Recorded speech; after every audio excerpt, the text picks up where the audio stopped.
asalaamaaleykum mbokki Sénégal maa ngi leen di nuyu di leen ziar di dellu si nag ci sama Kees Tekki 400 mooy bu mujj bi Kees Tekki bi fii laa koy yemale ndaxte xam ngeen ne Macky Sall moo taxoon ma di ko teg saa su nekk comme léegi jóge na fi léegi soxlawul donc mooy continuer Kees Tekki bi nag bu mujj bi nag maa ngi ciy wax ci mbirumu état civil ndax jàpp naa ne état civil bokk na ci ay ressources naturelles ndax ay données personnelles la ñuy jël dugal ko ci loolu nag dafa tumaranke fii ci Sénégal waxuma sax grève yu am ci biir travailleurs ñu ci liggéey état civil mais état civil bi ci boppam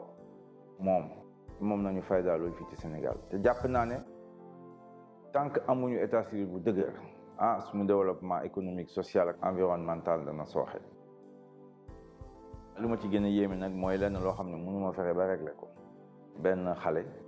tudd Mohamed Camara dëkk fële ci Koungheul département de Koungheul foofu la nekk daanaka mënul passé bac parce que état civil am moo baaxul def naa ci sama kéemtulaay kattan mënuma fexe mu jàll